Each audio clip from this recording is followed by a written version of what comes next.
Cosmology from projected cluster. Yeah, great. Thank you. Thanks a lot for the invitation. It's great. Last time I was here was when I was 18 years old in Florence, and I didn't see anything because everything was covered in just tourists, and the Duomo was covered in scaffolding. So it's been great to be back because only half of the Duomo is covered in scaffolding this time. Yeah, so I'm going to talk about cosmology from projected large-scale structure using 2- and 3-point statistics. Maybe I'll start by just talking a little bit about what I mean by projected large-scale structure. So I mostly mean any probe of the large-scale structure that is in the form of a 2-dimensional map of the universe. And we, ultimately what we care about would be to probe the 3-dimensional distribution of matter in the universe, but we use tracers of that.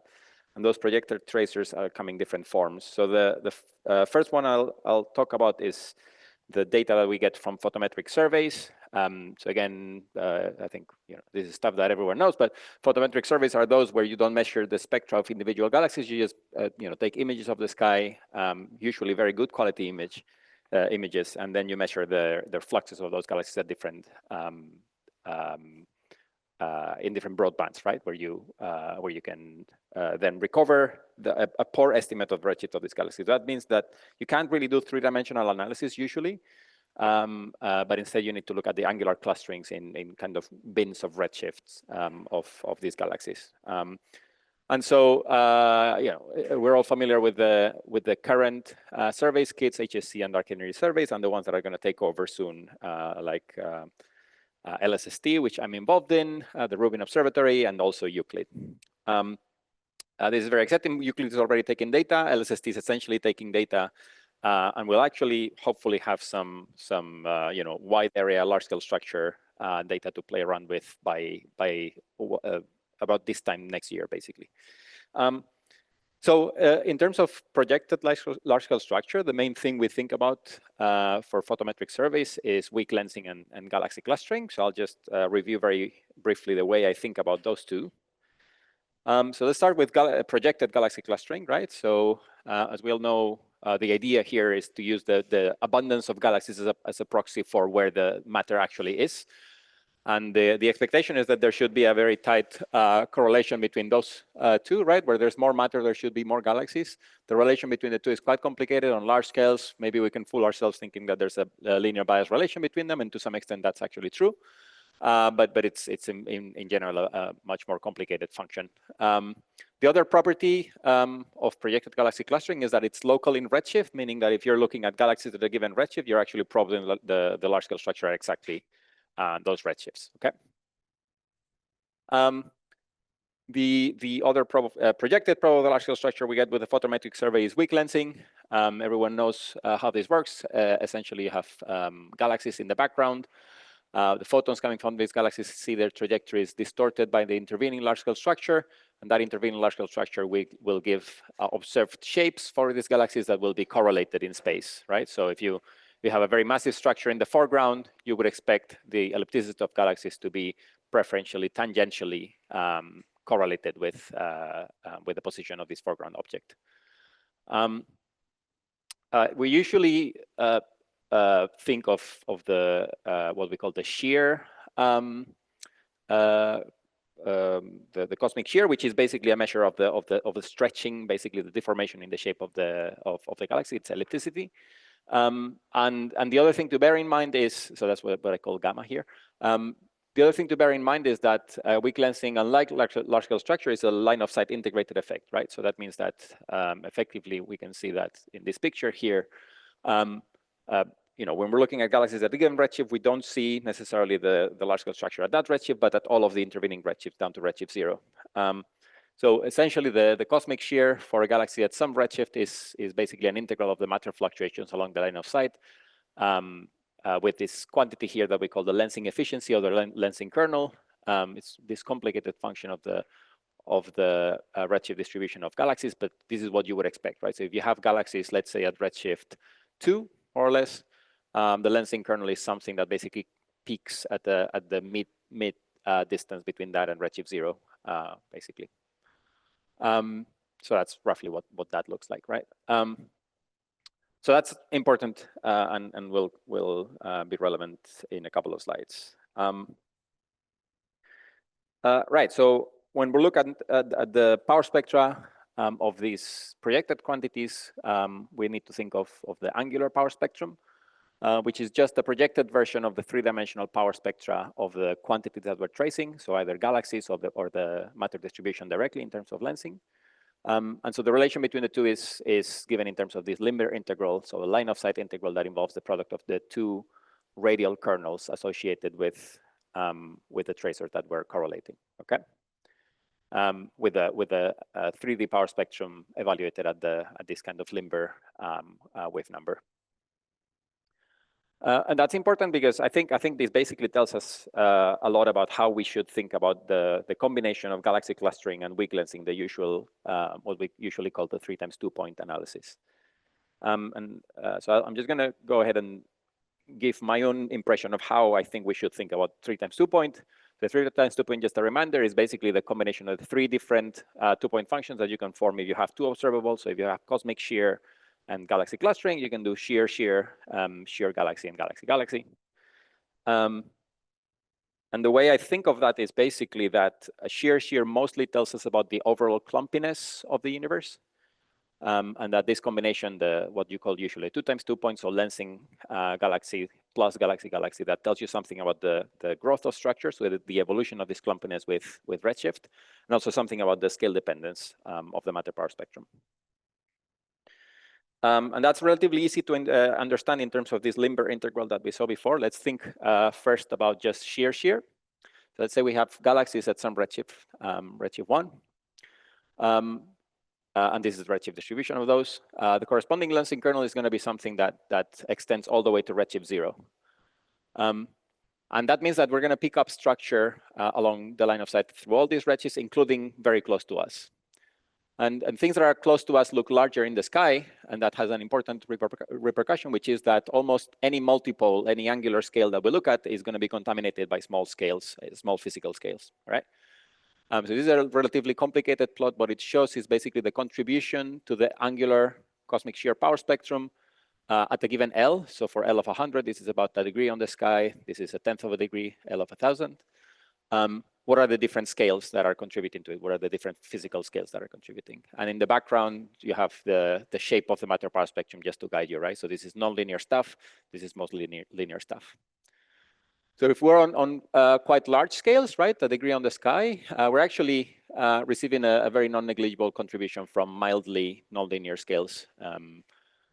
And if we go to L of 1,000, which is what one usually does for cosmic shear surveys, then we're definitely in the nonlinear regime, and we're getting a lot of contribution from very nonlinear scales, right? So what you're seeing here is effectively just the shape of the lensing kernel, and this is the tail of that redshift lensing kernel as you go to redshift 0, basically, right? So these are all the small scale structure at low redshifts that you're picking up with it. So two consequences of the lensing kernel is that you're going to be less sensitive to evolution because you're integrating over a broad range of redshifts. You're going to lose a lot of the scale dependence in the matter power spectrum. Forget about recovering the BAO with that, right? Because those are completely washed out by mixing up different scales. And also, you're always going to be sensitive to small scales with cosmic shear. The result is that the cosmic shear power spectrum is relatively boring. So it just looks like a power law. So the main thing you're going to be able to get from that is an amplitude. The scale dependence is not very sensitive. You can get something from the scale dependence, but it kind of mixed up between the actual scale dependence of the matter power spectrum and the distance redshift relation. So it's difficult. So the main thing you get is basically a direct measurement of the overall clumpiness of the universe mixed up with some geometry, because you're never too sure about what the actual distance to your galaxies is. Okay, right. So that's the shear part. Let's go to the 2x2 point. So these are correlations that always involve galaxies. And as we said, galaxies are local traces of the large scale structure. So that means two things. If we do the same picture now, we do it for the cross correlation between weak lensing and galaxies. Same story for galaxy, galaxy. For galaxies that are given at the same redshift, right? Redshift 1. These are the different contributions to the to the angular power spectrum at L of 100 or L of 1000. These are very well localized in physical scales, right? So you can always relate an angular scale to a physical scale in this case. You're going to be sensitive to the scale dependence. You'll be able to recover at least the broadband shape of the power spectrum. And if you have very good photometric redshifts, you might even be able to recover the BAOs. And also, you're going to be able to slice up things into different redshift ranges. So you're going to be sensitive to evolution in any quantity. If we're thinking mostly about cosmology, the idea, the typical picture would be, okay, let's measure the large-scale galaxy lensing power spectrum. So that should be proportional to sigma 8 squared times bias. The galaxy autocorrelation should be sigma 8 squared times BG squared. So between those two, we can break the degeneracy with bias and actually measure sigma 8. And we can do that at different redshifts, right? Because we can localize. So in this cross correlation, you're only going to get contributions coming from the redshifts where your galaxies are. So this is the idea of lensing tomography, basically, of reconstructing the growth of structure as a function of time. Yeah, so it's basically combining the sensitivity to the broadband shape of the matter power spectrum plus growth. If you combine that with the clumpiness, the really accurate measurement of the overall clumpiness coming from shear, you get a very, very tight constraints on cosmological parameters. So this is one of the latest, I guess, measurements from 3 times 2 point of omega m and sigma 8 coming from DES. And this is the usual lambda CDM parameters that we're looking at when we talk about this, right? This is usually summarized because there's this degeneracy direction here. It's usually summarized in terms of this parameter S8, which is just sigma 8 times something that goes roughly like the square root of omega m. There's no fundamental reason why it has to be the square root of it. It's just close to the square root, depending on the data that you're looking at. And this is the parameter that is usually best measured by cosmic shear for sure. And even in 3 times 2 point, you end up measuring this parameter. Great. All right. So there's so that's what you can get from a photometric survey. But you can get other projected traces of the large scale structure. The other one that's quite important for cosmology is CMB lensing. So it's essentially the lensing of the photons coming from the CMB, which imprints an extra anisotropy in the CMB maps, and from that, by looking at basically the higher point functions of the CMB anisotropies, you can recover the integrated large scale structure, right? So so essentially the best way to think about that for our purposes is just think of having another cosmic shear survey, except all the galaxies are at redshift 1100 or so. So if you look at the lensing kernel in the same units that I was using before for the cosmic shear kernel, it's basically like having again another source here at redshift 1000. And this is the shape of the lensing kernel. So it's something that's going to correlate with any tracer of the large scale structure along the line of sight all the way to recombination. There's 2 other important CMB secondary anisotropies that can be useful. So these are the thermal and kinematic Sunyaev-Zeldovich effect. These are caused by the scattering of CMB photons by hot gas in the intergalactic medium. And they're relatively clean probes of gas thermodynamics. And what I mean by clean is that they are probing specific properties of the gas that are well defined and not too contaminated by other astrophysical properties. So in the case of a TSZ, this is the thermal. This is the inverse Compton scattering due to the thermal motion of electrons in the IgM. And that's going to be mostly then sensitive to the thermal pressure of that gas. The kinematic Sunyaev-Zeldovich effect is the contribution coming from the bulk motion of electrons or free electrons gas in the intergalactic medium. So it's going to be sensitive to the density of that gas and then to the cosmic velocity field, the bulk motion of clusters, let's say. In terms of math, the anisotropy associated with TSZ has a specific and well-defined spectrum that is universal. And then it's essentially an integral along the line of sight, a projected tracer of the thermal pressure, right? So density of electrons times temperature. The kinematic Sunyaev-Zeldovich has the same spectrum as the CMB, so it's not possible to separate it from the CMB by looking at different frequencies.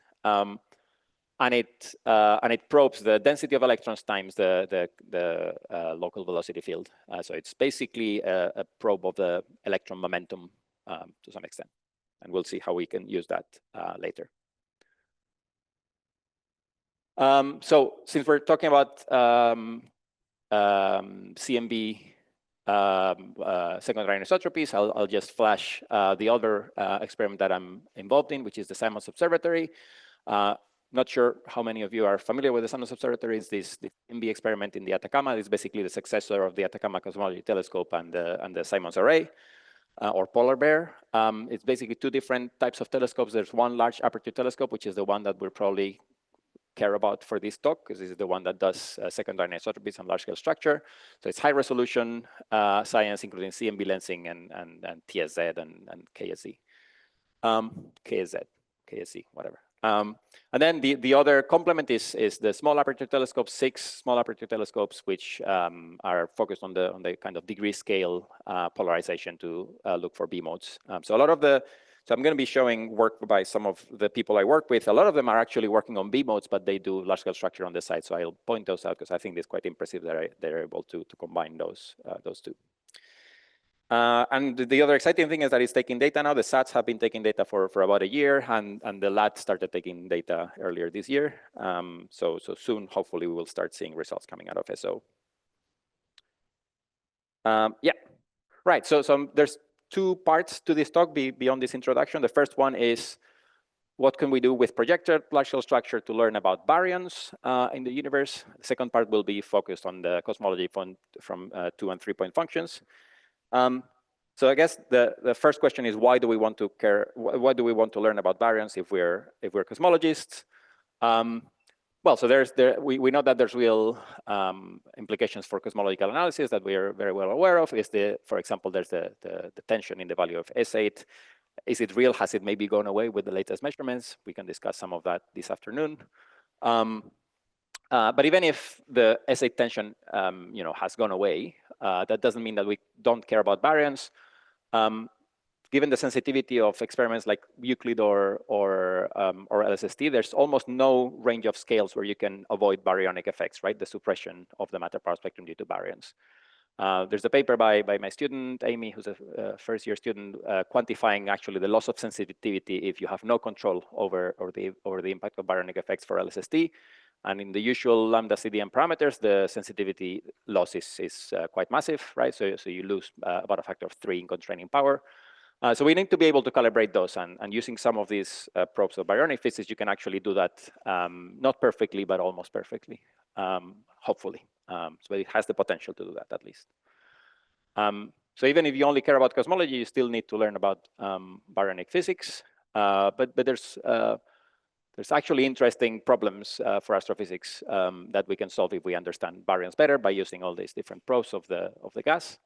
So understanding the feedback, for example, is key to understand galaxy formation and evolution, both AGN and supernova feedback.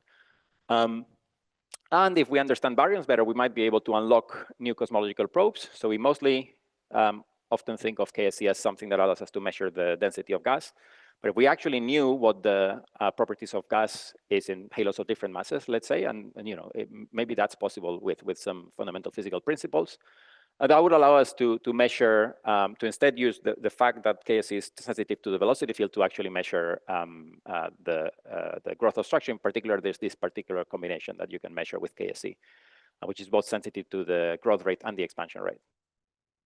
The thermal Sunyaev-Solovich effect is highly sensitive to the amplitude of matter fluctuations, right? Because that regulates how many high mass halos you get, which dominate the TSZ signal. So if we could break the degeneracy between that and the hydrostatic mass bias, for example, or any other kind of sources of uncertainty for the thermal energy of the IgM, then we might get a really, really tight measurement of sigma 8 out of that, or anything related to growth and for example, dark energy as well, right?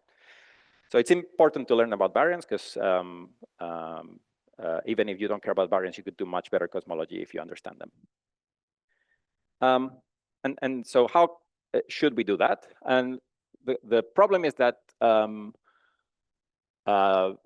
the thermodynamics of gas is, and feedback in general is a very complicated problem, right? It has a lot of unknown astrophysics that we can't really hope to solve from fundamental principles in a hydro simulation. So one way or another, we need to use data to actually understand feedback better.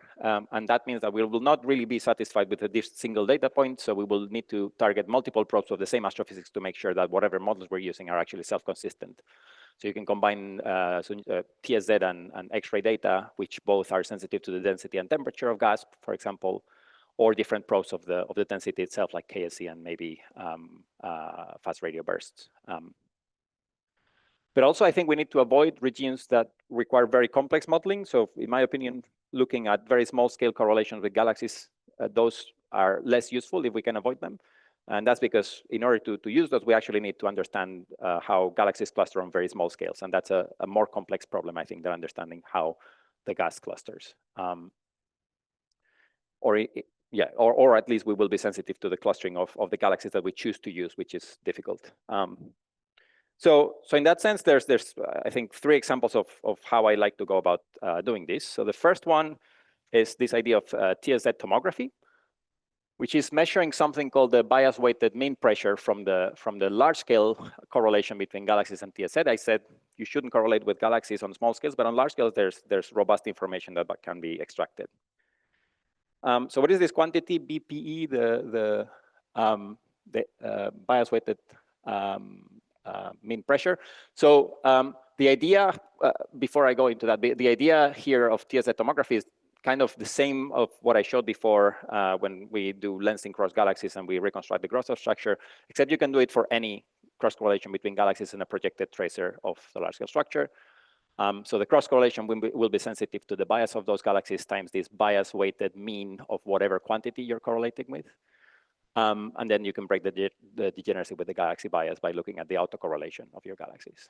So it's the same principle as lensing tomography, also clustering redshifts, if you're familiar with that. It's basically the same principle.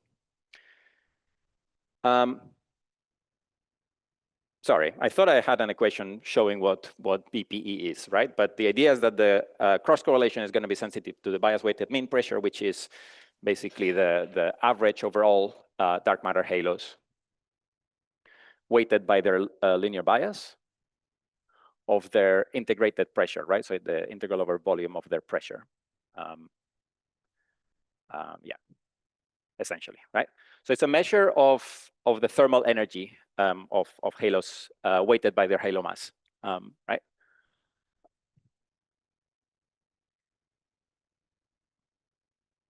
Yeah. Yeah.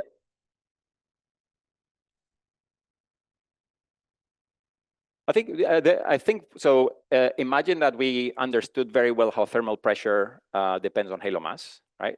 And I think there are ways that reasons for why that could be true, right? Hydrostatic equilibrium should tell you what the pressure of a halo is on broad strokes, right? So let's say that we buy that argument. This is sensitive to very different masses compared to lensing, right? Halo masses, right? And so that means that so this thing is going to be more heavily affected by high mass halos, which will be differently affected by growth, right? So if your growth factor is different, then you'll have more or less of those, right? So the amplitude of this thing could be highly sensitive to cosmology, more than the same thing for lensing, right? For example, yeah. So, and it's a quantity that you can measure with very high accuracy. So these are some measurements that my student Nick did back in 2019.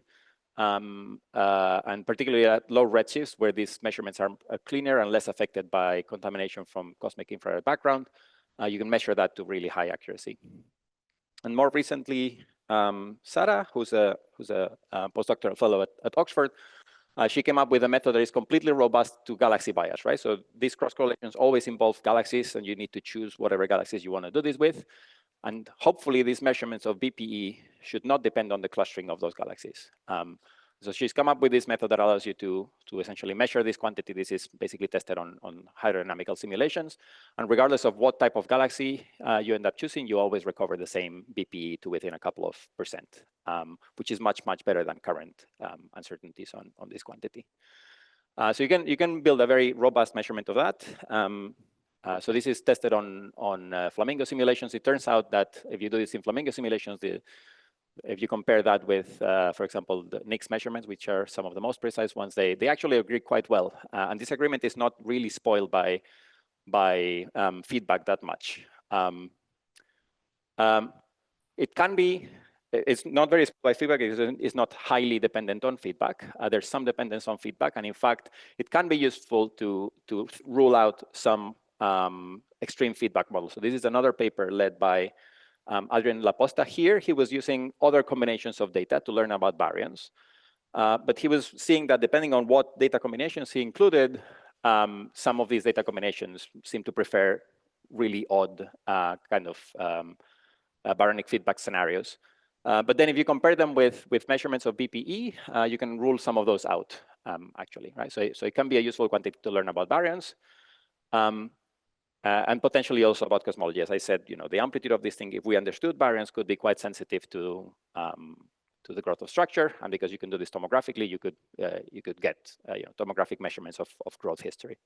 And there's a paper by Ichiro Komatsu's group, by Chen et al. 2024, looking at that from hydro simulations. So it could be promising. I think we need to understand baryons a lot better, but it's an interesting thing to think about. These are, so you can, the scales are large scales, so mostly K.2 and below, basically. Yeah, we do it in L, but this is based on cross correlations with galaxies that are well localized, so you can always make sure what kinds of scales you're looking at. Yeah. Couple hundred, 300, depending on the redshifts of these things. Yeah. I think so. So Adrian is actually doing a new reconstruction of this quantity using LRGs in DESI. I think he goes up to 500 or something like that, depending on the redshifts that you're going to. But the method that Sarah developed is actually quite robust to that, right? So yeah, but most of the information is coming from those scales. Cool. Yeah. So it can be useful for both, in principle, baryons and cosmology. So it's something to keep an eye on. Another example of how we could learn about baryons from these cross correlations is the paper that Adrian wrote, that I was referring to. What he looked at what he looked at there was the small scale correlation between TSZ and lensing, and so the advantage of doing that, rather than, for example, looking at stacking of TSZ on galaxies, is that this is going to be sensitive to purely hydro quantities, right? So something that doesn't depend on the clustering, on the small scale clustering of any galaxy, which I think is a complicated problem. If you have satellites, for example, and things like that. So the only thing you need to rule, and you can do that from a hydrodynamical model, is the matter power spectrum and the cross correlation between matter and thermal pressure. So in that sense, it can be simpler. You can measure this cross correlation at very high accuracy and even better with better data. This is limited mostly by, well, it's kind of limited by both number density and on the shear side and CMB noise. So both of those things are going to improve massively with new data. So you can constrain baryonic feedback. This was the main point that Adrian was making in that paper. Particularly here, he was combining SZ cross correlations with X-ray cross correlations. So you can do that. And again, you can use the fact that SZ is dominated by high mass halos, which respond differently to variations in growth, to improve constraints on cosmological parameters. So this was shown by Tillman-Troster back in 2022, basically using, I think it was lensing from kits plus the cross correlation with TSZ. Marginalizing over baryons, you could still recover much better constraints on sigma 8. And that's because the degeneracy, right, in the omega m sigma 8 plane for shear and for shear TSZ or shear are quite different. So you can break that degeneracy. And then the last one that I wanted to mention is KSC. So this is something that we've started, in my group, we've started thinking about recently. This is something that has been done by others a lot, but it's something that I'm excited about now. So what's the usual idea for a low redshift KSC measurements? You take a CMB map and you correlate that with the what you call the reconstructed galaxy momentum field, and I'll show what that is in a second. This is usually done is through this stacking approach. So the idea is you have your CMB map and then a set of galaxies. You take a patch of that CME map and project it on the tangent plane centered at the position of a given galaxy. You apply a compensated aperture photometry filter. So that basically means a filter like this with a given aperture and a ring around it that has the same area as this as the inner disk. And you subtract the average over the ring from the average over the disk. And the reason why you do that is that you want to separate the small scale contribution from the KSC from the large scale contribution from the CMB, which should be the same here and here, basically. That's kind of the idea. So it's a complicated thing to wrap your head around, but that's what's usually done. And then, so you do that, you measure that compensated aperture photometry filtered map at the positions of your galaxies. But then you need to weight each of those by the velocity of your galaxies, because otherwise the velocity can be positive or negative. It's going to average out. So you end up weighting them by the reconstructed galaxy velocity. So if you do that, and you do that for different apertures, so as a function of the aperture, what you end up with is a measurement like this. And you should the way to think about this is as a kind of cumulative density profile for your galaxies. This is the usual way that one thinks about these measurements, right? Yeah, and so from that, in principle, you can recover some of the scale dependence of the gas density in halos of in the types of halos that your galaxies are populating, and you can potentially from that. You should also be able to tell something from the overall amplitude, although that's tricky. But that can be quite useful. So even the scale dependence can be quite useful to rule out different feedback models, right? There's some drawbacks to this way of doing it. It's computationally slow because this projection of many galaxies, if you have several millions of galaxies, can be quite slow. It's a real space operation, so those are all usually, they scale bad, basically, with number of galaxies. So it can take up to 5 minutes with the fastest code that I know of, using a lot of resources on NERSC, for example. And you end up with something that has very correlated error bars, right, between different scales. And that's because, as we said, this is kind of a cumulative measurement, right? As a function of scale, you're basically measuring the integrated electron profile. So in this plot, this point and this point are almost completely correlated with one another because they're sensitive to the same integrated profile, integrated gas, right? So this is an example of the correlation matrix for one of these measurements. You know, there's not so many independent data points in these measurements, and covariances are annoying to calculate, and especially if they're difficult to invert, then that's also problematic. But it's obviously possible to think about this in harmonic space instead of doing all this stacking, right? So you can show that this stacked KSC is just a linear combination of a power spectrum between the temperature map and something called the galaxy momentum field, then convolved with the aperture photometry filter in harmonic space. This pi g, this projected galaxy momentum, basically is just the integral along the line of sight weighted by your redshift distribution of 1 plus delta g, so the galaxy over density times the radial velocity, which you can construct basically at the catalog level, right? Just by weighting each galaxy by its velocity and dividing by the overall density of galaxies. So the fact that these two are equal is not a statement about those two observables at the ensemble average. It's actually true at the estimator level, right? So if you just compute this power spectrum from a field defined this way, and then you decide to project it onto these aperture photometry filters, then you'll get exactly the same measurement as if you had done the stacking, right? So this is not a statement about the different estimators. It's actually the same estimator, just calculated in a different way that has practical advantages. The practical advantages are that all the information is actually encoded in the CL. The reason for that is that the statistical certainties in our spectrum are usually a lot less correlated, so you can you recover everything from there, and then you can decide to project it onto aperture photometry filters if you decide to do that, right? This is work that is currently under progress by my student Leah Harsquet and Kevin Walls. Kevin also developed this catalog-based method to measure power spectra. So this is basically, if you have any measurement of something, that is based on the positions of galaxies. Usually you would make a map out of that in order to take spherical harmonic transforms, and that means using pixels. But you don't have to do that, right? You can just use an irregular spherical harmonic transform and just using the positions of your galaxies, ignoring pixels and ignoring lots of practical complications associated with pixelizing a discrete set. So using that for KSC allows you to measure this angular power spectrum to really high L to make sure that you've wiped out all the information that there is in the data. Right, so you can measure power spectra like this. This is basically on a simulation. And from that, you can try to recover the stacks by just convolving this with the aperture photometry filters. Here's the comparison with the actual stacking. So you recover things at the 0.2% level, right? So essentially you recover them exactly plus minus numerical errors.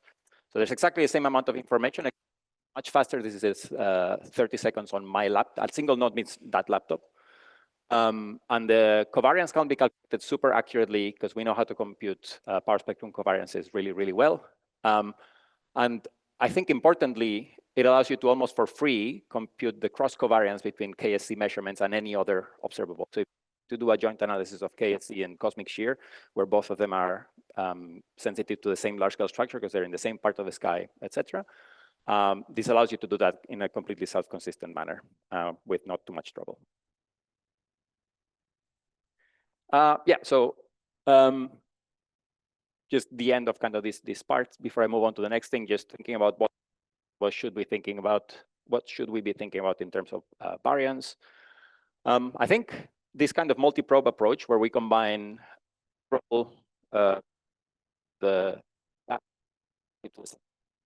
is vital in order to understand the small scale clustering and feedback. So any constraints that rely on small scale clustering are going to need this, right, in order to get reliable constraints on any cosmological parameters. And for that, we need to develop very fast and reliable estimators for baryonic probes where all statistical uncertainties can be propagated robustly, right? So ideally, we will eventually want to do an analysis that does, the usual 3 times 2 point cosmology, but then combined with all these measurements plus any others that we can think of, right? For KSC, I think we need to develop models that are robust, and that means we need.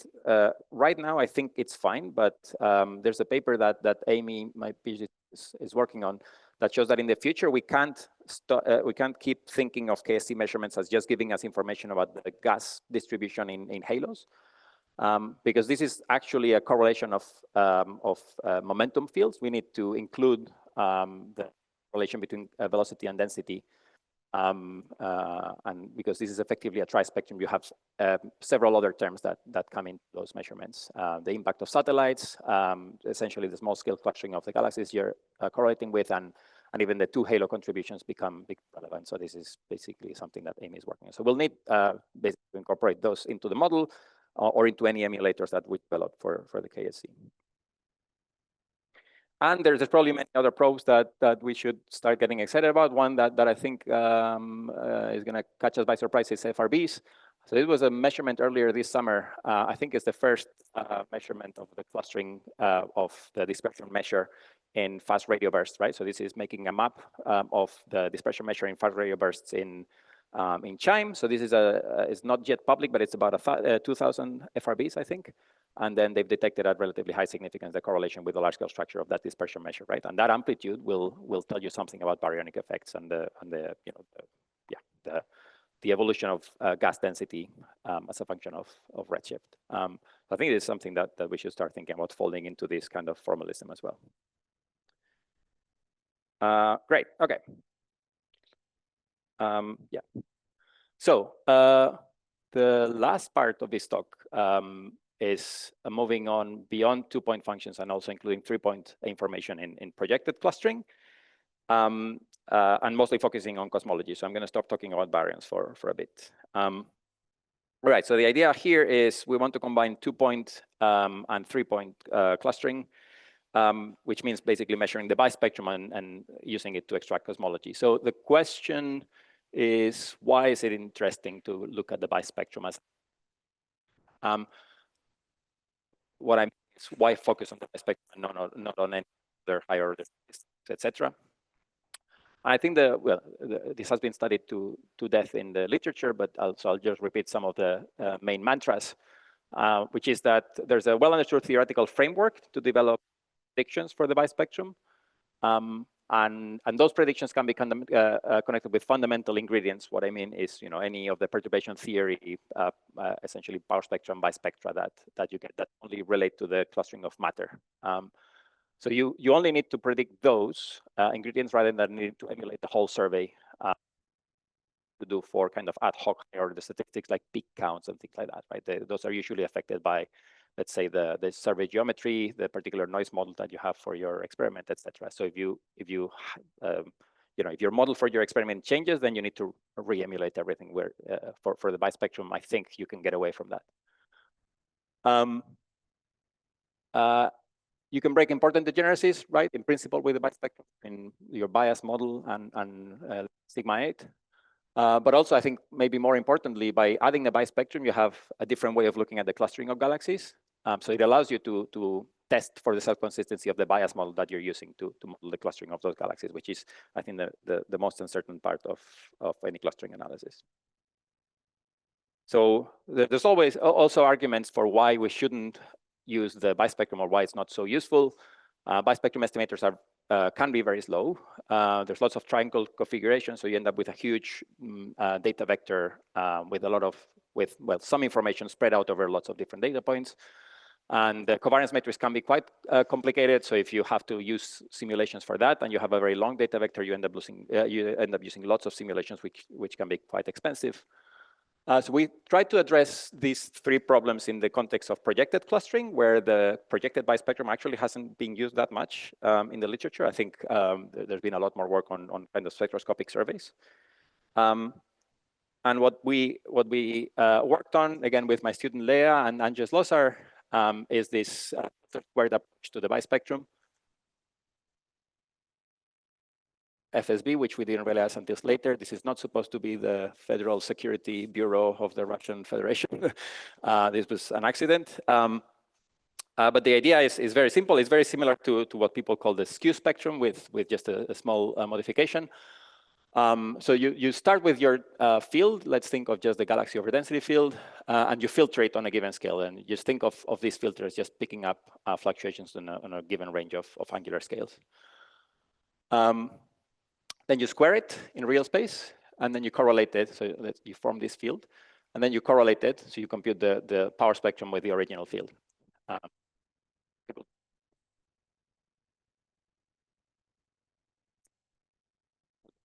Care about too much.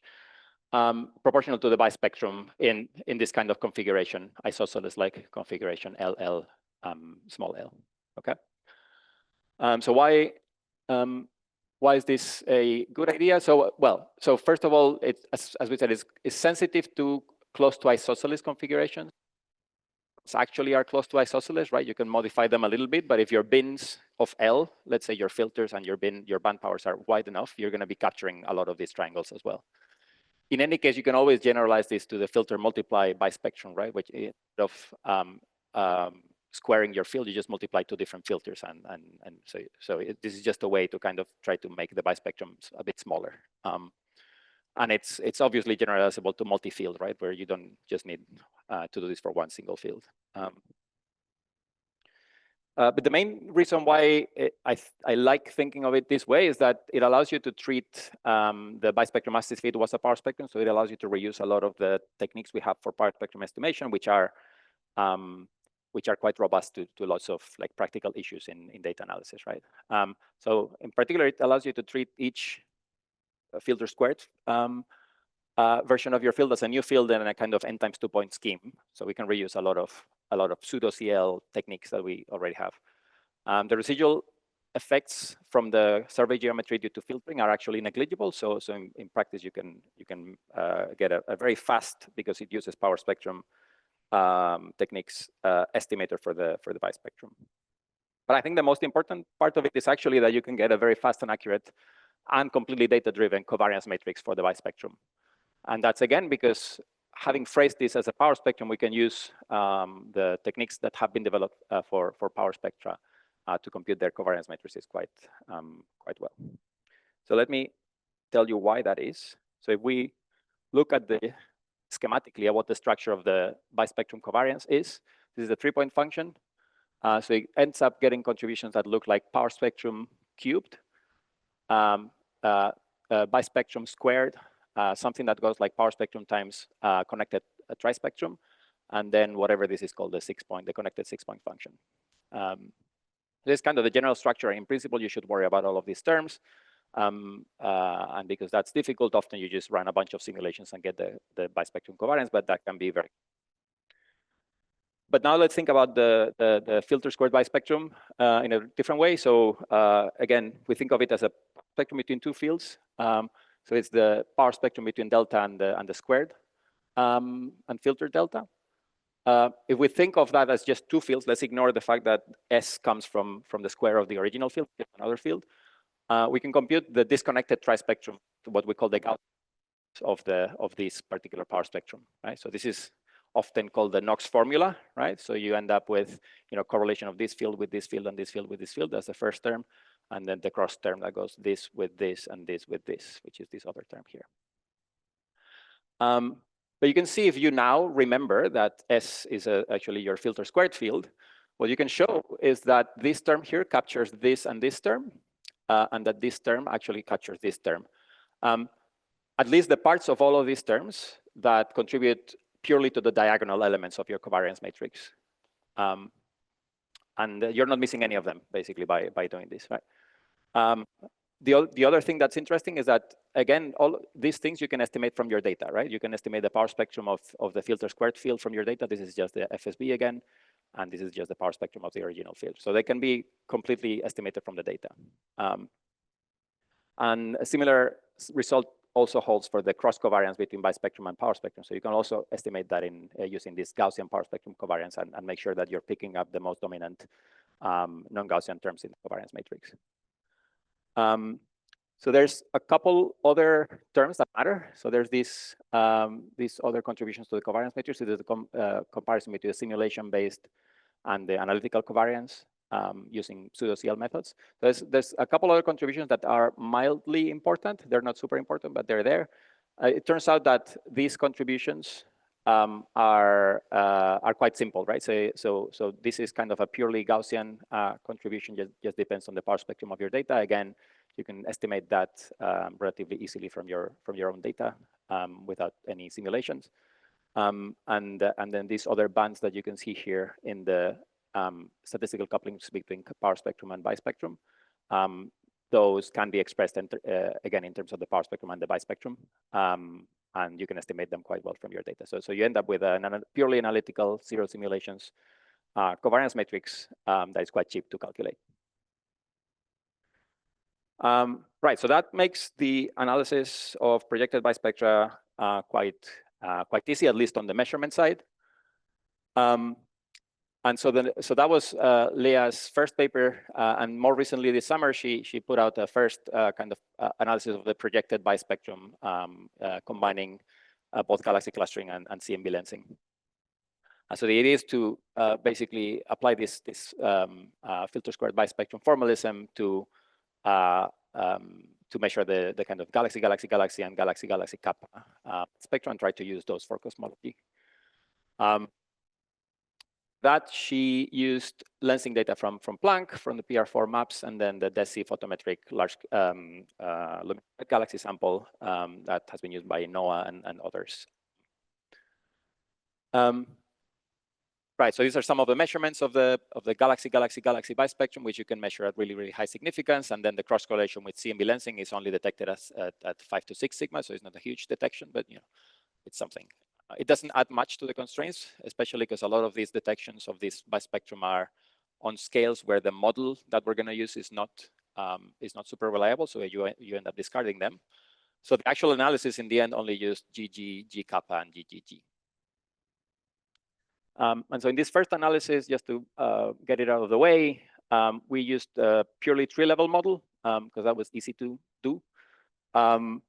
And the annoyance with that is that even though the tree-level power spectrum depends only on the linear bias, the tree-level bispectrum obviously depends on the higher order bias parameters, B2 and the tidal bias.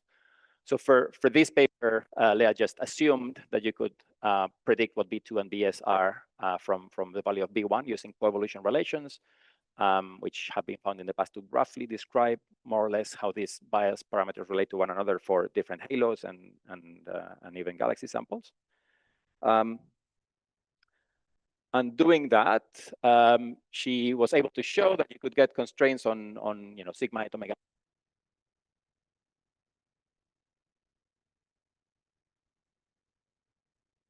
Could just use galaxy clustering on its own, right? Combining bispectrum and power spectrum, and get constraints that were compatible with basically the 2-point analysis, right? The 2 times 2-point lensing tomography like thing.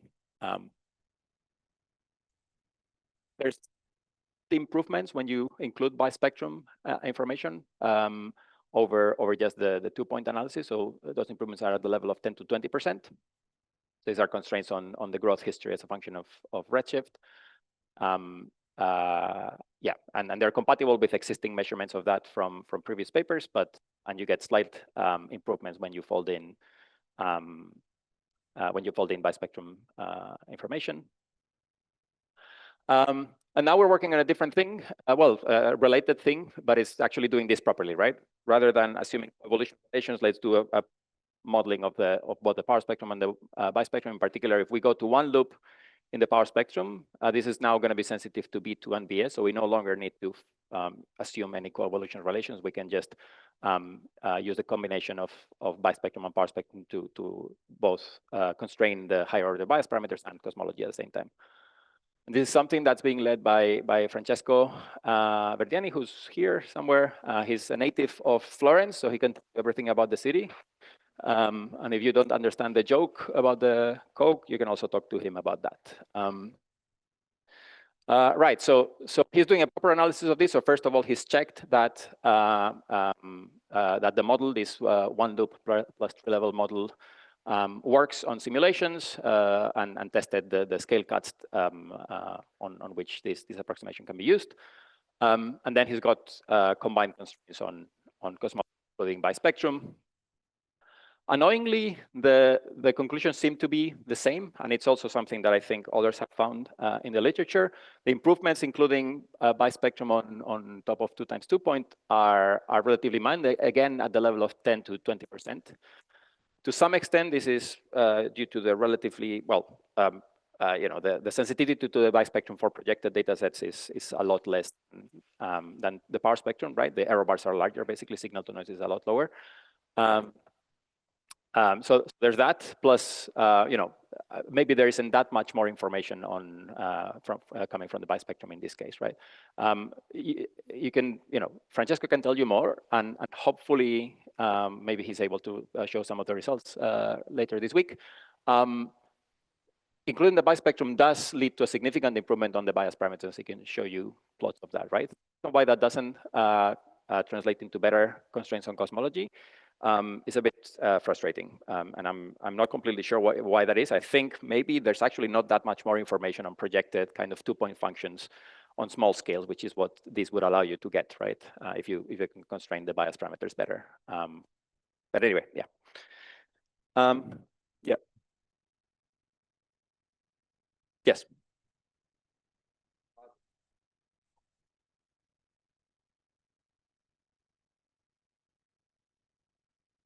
Yes. For the kind of bin sizes and filter sizes that we're using, the particular triangle combinations that we lose, there are not so many of them. So I don't think we're losing that much more information by just using the FSB. Yeah.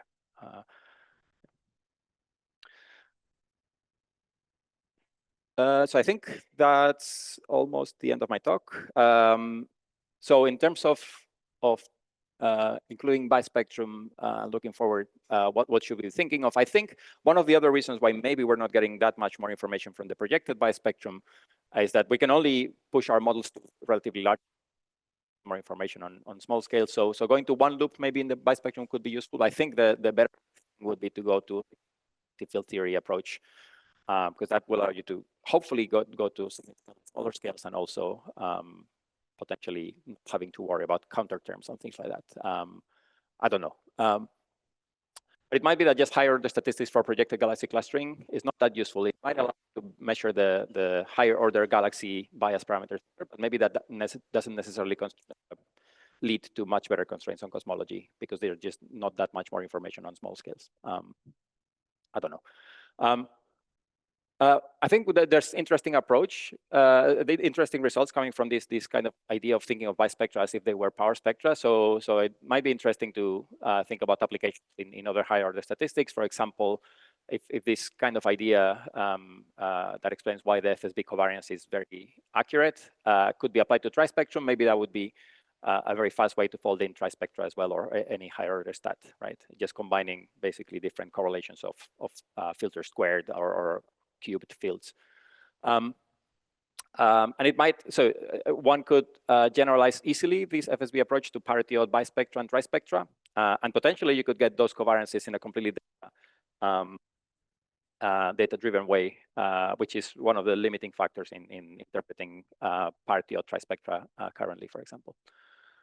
The FSB becomes complicated if you have extremely complex masks. So if you have something like cosmic shear, where your mask is essentially the positions of your galaxies, that can be complicated to do more than just the pure FSB in order to get a completely reliable estimator in that case. And then, if we can measure these bispectra very easily, is there anything useful to be done on very small scales with, if we're thinking about baryons, for example, using bispectra of multi-tracers, right? Different, let's say TSZ lensing at higher order on small scales. Is there something interesting there? Yeah, so that's the end of my talk. Just a summary of what I said. I'm not going to go through that again. And again, thanks a lot for inviting me to this workshop. Thank you.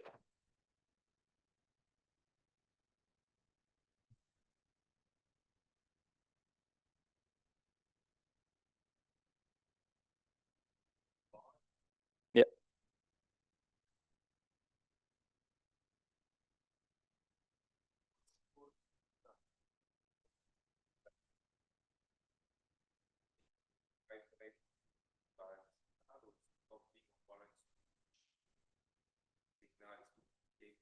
Mm. Yeah, I mean, the main reason why you want to combine more than one of these is that your model, whatever model you come up with, even if it's extremely sophisticated and based on hydrogen, this is going to be wrong at some level, right? So the reason why you want to combine with several of these is you want to be able to predict all of them at once, right? And different probes, let's say DPE and gamma cross TSZ, they're going to be sensitive to the same physics, but on different regimes, either in scale or in mass or in redshift, right? So it allows you the complementarity to check whether your model is actually predicting all of this. And whether you can isolate these properties, I think it's good to try to do that. I'm not sure if it's possible directly from the data. So I'd rather do a forward model. That forward model can be whatever you want. There's these baryonification approaches that seem to be quite successful at least reproducing all the hydro simulations. And I kind of like those. Those are emulator based. That's why I like to think of things that don't need to emulate your full survey, but only kind of fundamental elements of that. So that's one way. There's purely semi-analytical approaches that also seem to work relatively well, Halo model-like things, but those are a bit more iffy because sometimes you'll be making mistakes that are not really related to your model, but just to the approximations that you have in the model, right? So, yeah.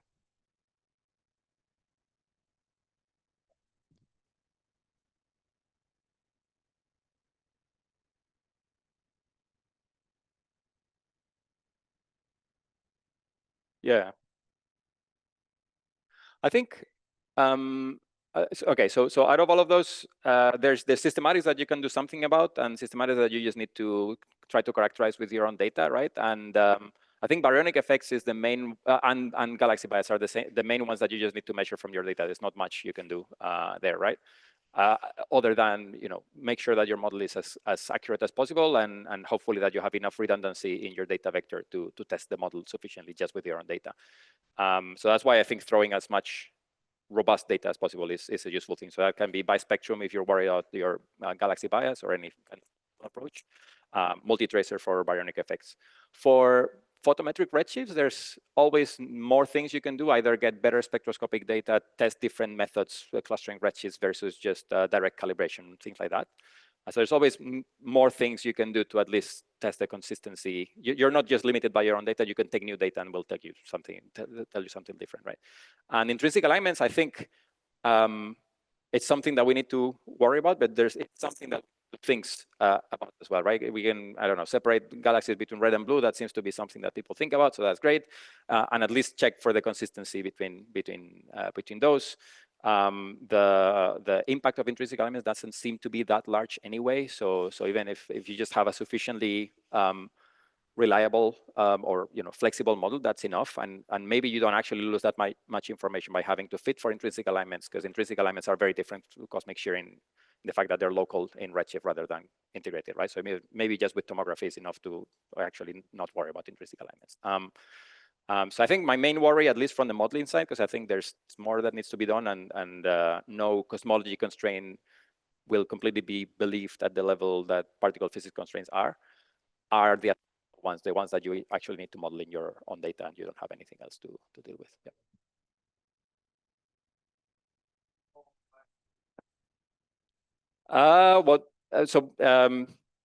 What I'm getting is, so I haven't shown, I guess, the work that we have led that is the most relevant in this, which is basically combining all of the weak lensing data that exists, but including baryonic effects using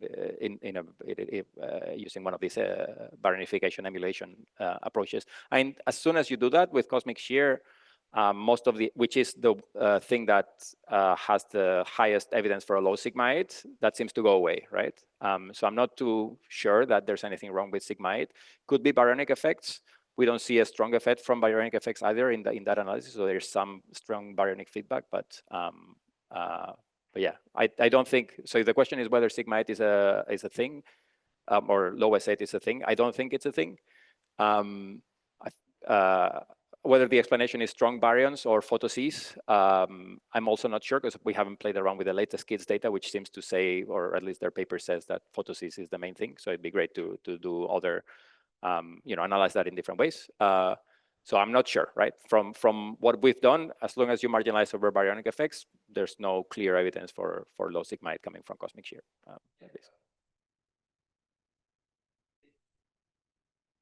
Yeah. Yes. Yeah. I think HSC moved, but maybe not in as much a worrying way as kids. But yeah, no, I agree, right? And but if so, I agree with that statement. We can discuss more about tensions later. I have a whole slide on that for later if you want. These are baryons. You just need more data and different ways of looking at the data if you want to figure out if it's photosis, because there's a lot of stuff you can do. For baryons, I think right now I don't think we're extremely sensitive to that just with weak lensing alone, and we will see with better data. I don't know. Yeah.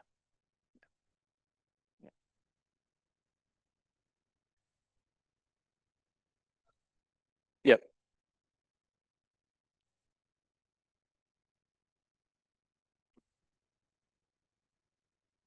So kappa, kappa, kappa, I think is quite, I think probably SO will have the sensitivity to measure it at some point, but right now it's just swamped by the noise as far as I understand.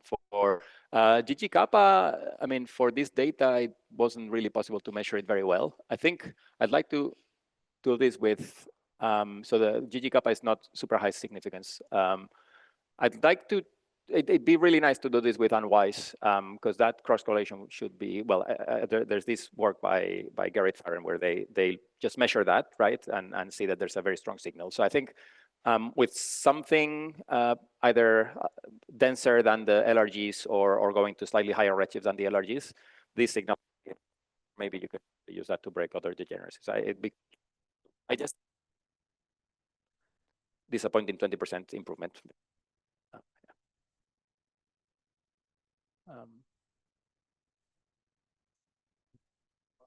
Okay, thank you.